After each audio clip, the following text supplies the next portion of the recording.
ನಮಸ್ಕಾರ ಸ್ನೇಹಿತರೆ, ದಿಶಿರಾ ಕಿಚನ್ಗೆ ನಿಮ್ಗೆಲ್ಲರಿಗೂ ಸ್ವಾಗತ. ಎಷ್ಟೊಂದ್ ಸರಿ ಅಡುಗೆ ಮಾಡೋದಕ್ಕೆ ಜಾಸ್ತಿ ಟೈಮೇ ಇರಲ್ಲ. ಪಟಾಪಟ್ ಅಂತ ಬೇಗ ಏನಾದರೂ ಒಂದು ಅಡುಗೆ ಆಗ್ಬಿಡ್ಬೇಕು ಅಂತ ನಾವು ಯೋಚನೆ ಮಾಡ್ತೀವಿ. ಬರೀ ಒಂದು ಸಾರು ಮಾಡಿರ್ತೀವಿ, ಯಾರೋ ಒಬ್ರು ಸಡನ್ ಆಗಿ ಬಂದ್ಬಿಡ್ತಾರೆ. ಆಗ ಇನ್ನೊಂದು ಏನಾದ್ರು ಪದಾರ್ಥ ಮಾಡ್ಬೇಕಲ್ಲ, ಏನ್ ಮಾಡೋದು ಅಂತ ಯೋಚನೆ ಮಾಡಿದ್ರೆ ತುಂಬಾನೇ ಸುಲಭವಾಗಿ ಈಸಿಯಾಗಿ ಆಗುವಂತ ಆಲೂಗಡ್ಡೆ ಮೊಸರು ಗೊಜ್ಜಿನ ನಾನು ಇವತ್ತು ನಿಮ್ಗೆ ಹೇಳ್ಕೊಡ್ತೀನಿ. ಅನ್ನದ ಜೊತೆ ಸೇರಿಸಿ ತಿನ್ನೋದಕ್ಕೆ ಇದು ತುಂಬಾ ಅಂದ್ರೆ ತುಂಬಾನೇ ಚೆನ್ನಾಗಿರುತ್ತೆ. ಹಾಗೆ ನಮ್ಗಳ ಮನೇಲಂತೂ ಸಾಕಷ್ಟು ಸರಿ ನಾವು ಇದನ್ನ ಸಾಂಬಾರ್ ಮಾಡಿದಾಗೆಲ್ಲ ಅದ್ರ ಜೊತೆಗೆ ಹಸಿನೋ ತಪ್ಪಲಿನೋ ಏನಾದ್ರೂ ಒಂದನ್ನ ಮಾಡ್ತೀವಿ. ನಮ್ ಕಡೆ ಇದನ್ನ ಆಲೂಗಡ್ಡೆ ಹಸಿ ಅಂತ ಕೂಡ ಕರೀತಾರೆ. ಹೇಗ್ ಮಾಡೋದು ಅಂತ ನೋಡ್ಕೊಂಡ್ ಬರೋಣ ಬನ್ನಿ.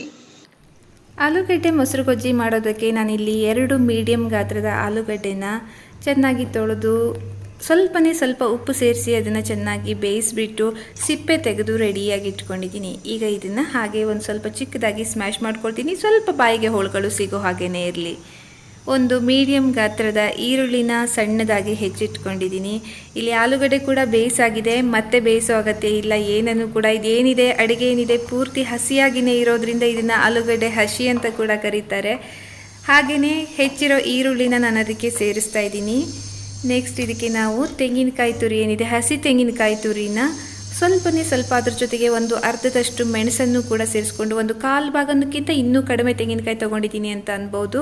ಅದ್ರ ಜೊತೆಗೆ ಒಂದು ಅರ್ಧ ಮೆಣಸನ್ನು ನಾನು ಸೇರಿಸಿ, ಹಸಿಮೆಣಸಿನಕಾಯಿನ ಸೇರಿಸಿ ಗ್ರೈಂಡ್ ಮಾಡ್ಕೊಳ್ತೀನಿ. ಸ್ವಲ್ಪ ನೀರು ಸೇರಿಸಿ ಹಾಗೆ ಗ್ರೈಂಡ್ ಮಾಡಿ ಹಾಕಬೇಕು. ಡೈರೆಕ್ಟಾಗಿ ಹಾಕಬೇಡಿ, ಗ್ರೈಂಡ್ ಮಾಡಿ ಹಾಕೋದು ತುಂಬಾ ಒಳ್ಳೆಯದು. ಇಲ್ಲಾಂದರೆ ಅದರ ಟೇಸ್ಟ್ ಚೆನ್ನಾಗಿ ಬರಲ್ಲ.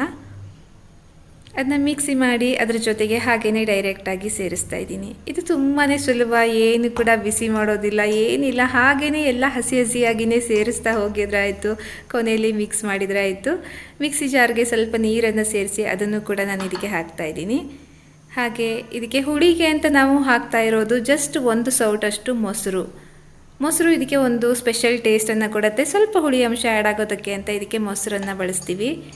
ಖಾರಕ್ಕೆ ಅಂತ ಹಸಿಮೆಣಸಿನಕಾಯಿ, ಕೊನೆಯಲ್ಲಿ ಒಗ್ಗರಣೆ, ಜೊತೆಗೆ ಉಪ್ಪು, ಆಲೂಗಡ್ಡೆ.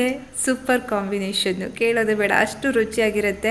ರುಚಿಗೆ ತಕ್ಕಷ್ಟು ಉಪ್ಪನ್ನು ಸೇರಿಸ್ತಾ ಇದ್ದೀನಿ. ಆಲೂಗಡ್ಡೆ ಬೇಯಿಸುವಾಗ ಸ್ವಲ್ಪ ಹಾಕಿರೋದ್ರಿಂದ ಈಗ ನಾನು ಜಾಸ್ತಿ ಉಪ್ಪು ಹಾಕ್ತಿಲ್ಲ, ಸ್ವಲ್ಪನೇ ಉಪ್ಪನ್ನು ಹಾಕ್ತಾ ಇದ್ದೀನಿ, ನೋಡ್ಕೊಂಡು ಹಾಕ್ಕೊಳ್ಳಿ. ಈಗ ಕೊನೆಯದಾಗಿ ಒಂದು ಒಗ್ಗರಣೆ. ತುಂಬಾ ಕ್ವಿಕ್ಕಾಗಿ ಆಗುವಂಥ ರೆಸಿಪಿ ಇದು. ಒಗ್ಗರಣೆಗೆ ನಾನು ಇಲ್ಲಿ ತೆಂಗಿನೆಣ್ಣೆನ ಉಪಯೋಗಿಸ್ತಾ ಇದ್ದೀನಿ. ನಾನು ಸಾಮಾನ್ಯವಾಗಿ ತೆಂಗಿನೆಣ್ಣೆನ ಉಪಯೋಗಿಸೋದು. ಅದರ ಜೊತೆಯಲ್ಲಿ ಸಾಸಿವೆ 1 ಸ್ಪೂನಷ್ಟು ಹಾಕ್ತಾ ಇದ್ದೀನಿ. ಹಾಗೆ ಒಂದು ಒಣಮೆಣಸಿನ್ಕಾಯಿನ ಅದರ ಜೊತೆಗೇ ಹಾಕ್ತಾ ಇದ್ದೀನಿ. ಹಾಗೆ ಆಲೂಗಡ್ಡೆ ಆಗಿರೋದ್ರಿಂದ ಇದರ ಜೊತೆಗೆ ನಾವು ಸ್ವಲ್ಪ ಇಂಗನ್ನು ಮಿಕ್ಸ್ ಮಾಡೋದು ತುಂಬಾ ಮುಖ್ಯ ಆಗುತ್ತೆ. ಬಿಕಾಸ್ ಆರೋಗ್ಯ ದೃಷ್ಟಿಯಿಂದ ಆಲೂಗಡ್ಡೆ ಜೊತೆಗೆ ನಾವು ಇಂಗನ್ನು ಹಾಕಿದ್ರೆ ಹೆಲ್ತಿಗೆ ತುಂಬ ಒಳ್ಳೆಯದು ಅಂತಾರೆ. ಹಾಗಾಗಿ ಹಿಂಗಿನ ಒಗ್ಗರಣೆ ಏನಿದೆ ಅದಕ್ಕೆ ನಾವು ಸೇರಿಸ್ತಾ ಇರೋದು. ಬೇರೆ ಏನು ಕೂಡ ಹಾಕಬೇಕಾದ ಅಗತ್ಯ ಇಲ್ಲ. ಕೆಲವರು ಉದ್ದಿನಬೇಳೆನ ಹಾಕ್ತಾರೆ, ನೀವು ಬೇಕಿದ್ರೆ ಹಾಕ್ಕೋಬೋದು, ಇಲ್ಲ ಅಂದರೆ ಸ್ಕಿಪ್ ಮಾಡ್ಬೋದು. ಜಸ್ಟ್ ಸಾಸಿವೆ, ಇಂಗು, ಮೆಣಸಿನ ಒಗ್ಗರಣೆ ಅಷ್ಟೇ ಹಾಕಿದರೂ ಕೂಡ ಸಾಕು. ಈಗ ಇನ್ನೇನು ಮಾಡೋ ಅಗತ್ಯ ಇಲ್ಲ, ನಾವು ಜಸ್ಟ್ ಇದನ್ನು ಮಿಕ್ಸ್ ಮಾಡಿದರೆ ಆಯ್ತಷ್ಟೇ.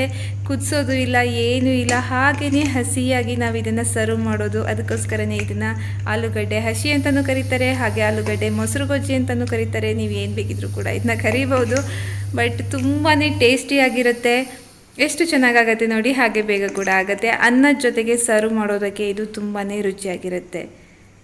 ಒಳ್ಳೆ ಪರಿಮಳ ಕೂಡ ಇರುತ್ತೆ. ಇಂಗಿನ ಒಗ್ಗರಣೆ ಜೊತೆಗೆ ಆಲೂಗಡ್ಡೆ, ಮೊಸರು, ಉಪ್ಪು, ಸೂಪರ್ ಅಂದರೆ ಸೂಪರ್ ಕಾಂಬಿನೇಷನ್ನು ಇದು. ಜೊತೆಗೆ ಈರುಳ್ಳಿ ಕೂಡ ಹಸಿಯಾಗಿ ಚಿಕ್ಕದಾಗಿ ಹೆಚ್ಚಾಕಿರೋದ್ರಿಂದ ತುಂಬಾ ರುಚಿಯಾಗಿರುತ್ತೆ. ಒಮ್ಮೆ ಟ್ರೈ ಮಾಡಿ. ಅನ್ನದ ಜೊತೆಗೆ ಸೇರಿಸಿ ತಿನ್ನೋದಕ್ಕೆ ಮಾಡಿಸಿದಂಥ ರೆಸಿಪಿ ಇದು.